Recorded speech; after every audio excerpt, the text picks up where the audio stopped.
Good morning, everybody. As you said, I'm Joni Sheftel.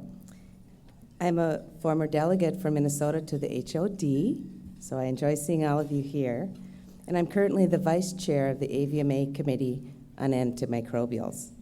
I'm here this morning to introduce you to Dr. John Howe, a mixed animal practitioner from Grand Rapids, Minnesota. Experience, character, and vision are essential in a great AVMA president. Dr. Howe possesses all of these in abundance. John has a lot of practice experience with all kinds of creatures, and he has the enthusiasm to pass that knowledge on to the next generation. He loves mentoring vet students and new grads. John is one of the few vets that I know who has studied and pursued a new area of veterinary medicine, aquaculture, at a time in his career when many of us are winding down. John has leadership experience and experience in professional veterinary medicine. AVMA, as you all know best, is a large, complicated organization that represents the entire profession and serves all types of veterinarians. This is extremely difficult to do. It takes a solid understanding of the challenges facing our profession and a nuanced approach to issues. It also takes a little wisdom to lead this great organization. AVMA leaders are grown and developed step by step through their leadership experiences over time. Dr. Howe has served as treasurer, secretary, and president of his local association. He has served as president and chaired several committees of the MVMA. He was Minnesota Veterinarian of the Year in 2011, and he received the Distinguished Service Award from MVMA in 2015. Years ago, Dr. Howe ran for the Minnesota House of Representatives. He did not win, but he learned from that experience. John served 8 years with 2 as president on the Minnesota Board of Animal Health. This is a governor-appointed citizen board that oversees the activities of the state veterinarian's office. There he came to appreciate regulatory veterinary medicine and animal health policy. Dr. Howe has served as vice chair of the AVMA Council on Veterinary Service and vice chair of the Governance Performance Review Committee. He currently serves as AVMA District 7 Director and as a Board of Director liaison to multiple AVMA entities. Over the many years that I have known John, I have observed how he has approached leadership at each of these steps. He doesn't come in knowing, he comes in not knowing, asking questions. He studies the issues, prepares, and learns from others. Dr. Howe has prepared himself for years to lead this organization with confidence, but also with the humility that endears veterinarians to the people and to the animals that we serve. Dr. Howe is an enthusiastic, current, practicing veterinarian who is committed to advancing our profession. He's well prepared to be a steady, inclusive leader. Dr. Howe understands the challenges facing our profession, but also the opportunities for growth and change. I believe that John Howe will make an extraordinary AVMA president. I wish I had more time to talk about him.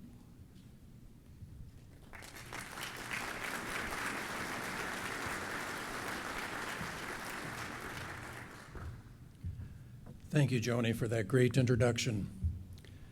Greetings, fellow colleagues and honored guests. I want to thank you for this opportunity to introduce myself to you as a candidate for AVMA President-elect 2018. I recognize many of you here, and I want to thank everyone for all you do every day for veterinary medicine. It has been my pleasure to serve the veterinary profession in various ways since receiving my DVM degree. Veterinary medicine is a great profession, and the individuals I've been privileged to work with are exceptional. I view AVMA as the bridge between this great profession and each of us. My vision for AVMA includes strengthening this bridge. What is the purpose of a bridge? A bridge enables us to easily and safely go between one point and another over sometimes difficult obstacles. And AVMA is able to track and monitor and affect in positive ways things that an individual does not have the time or the resources to do. One of the strengths of the AVMA is in our membership numbers, which are increasing. Most of what the AVMA does is designed to increase member satisfaction and member value. Because of the numbers, we can address the financial concerns of the industry and the individual. We can affect legislation at the state and the federal level. We can encourage the very best educational experience. We can also help improve workplace atmosphere. And we can also help establish professional protocols. My vision includes continuing to increase AVMA's value to all veterinarians. Bridges by nature can create anxiety. My wife, Diane, has a fear of heights, and she's been known to drive out of her way to avoid a particular bridge in our area. This has become her personal detour. Our members must have confidence in the objectives of the AVMA. In my vision, AVMA will continue to respond to the concerns of its membership and get the veterinary profession from one point to another without taking the long detour. Bridges need to be sturdy.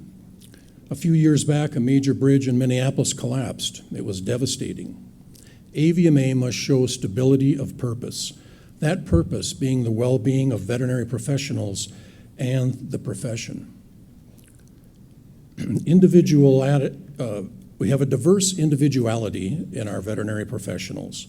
It's part of what makes us able to relate to a wide range of clientele and take so many paths. It makes our profession strong and sturdy. We are general practitioners, specialists, owners, associates.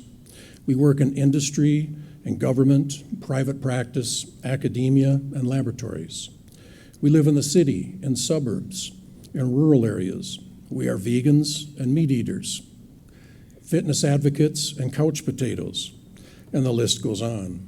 In my vision, AVMA must continue to be the bridge that holds us together with shared goals and objectives, and AVMA must continue to strive for diversity and inclusiveness because that makes us stronger. Communication is vital. And bridges must be maintained. AVMA has made strides in improving its responsiveness and answering the needs of changing times. Listening to the concerns of membership is part of maintaining the integrity and the effectiveness of the AVMA.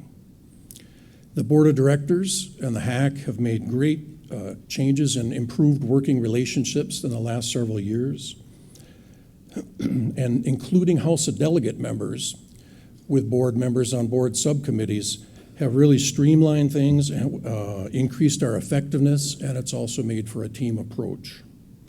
The AVMA Strategic Management Committee, the Budget, Finance, and Review Committee, and the Board Governance Committee have streamlined things to make AVMA more efficient.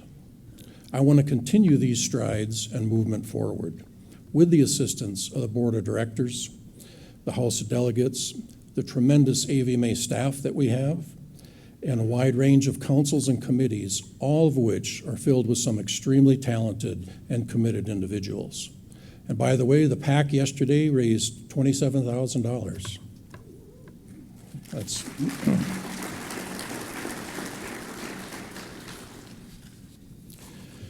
communication is vital. Some years ago, the receptionist at our office received a phone call that somebody had an emergency. She said, "You have an emergency? What is it?" And they said, "I have a cat stuck in the mud." "You have a cat stuck in the mud?" "Yes, I have a cat stuck in the mud." Well, thinking this might be a prank, possibly a prank call, she said, "Just a minute, I'll get someone on the line for you."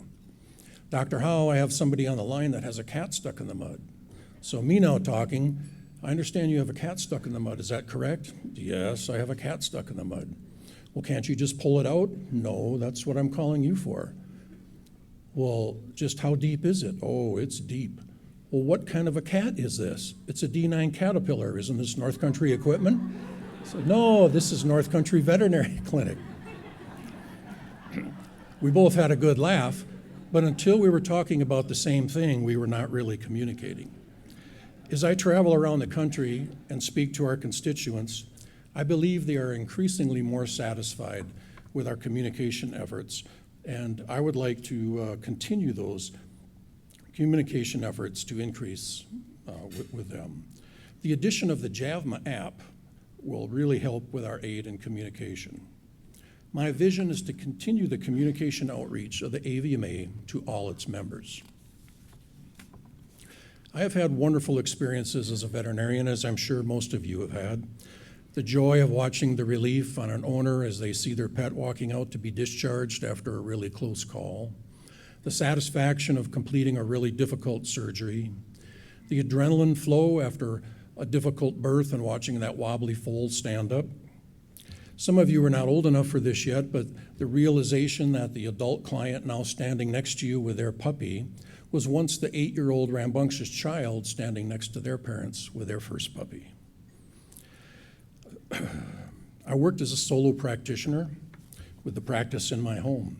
We joke about the animals that were in our basement, scouring calves, goats that left droppings, hospitalized dogs that barked all night, and even a pony that came down the stairs. Since this was a solo practice, numerous times we were ready to head out for that rare family visit, only to receive an emergency call. Besides my practice, I worked a number of years in a sales barn. My practice grew and I became the owner of a 4-doctor mixed animal practice, which is now a 6-doctor practice.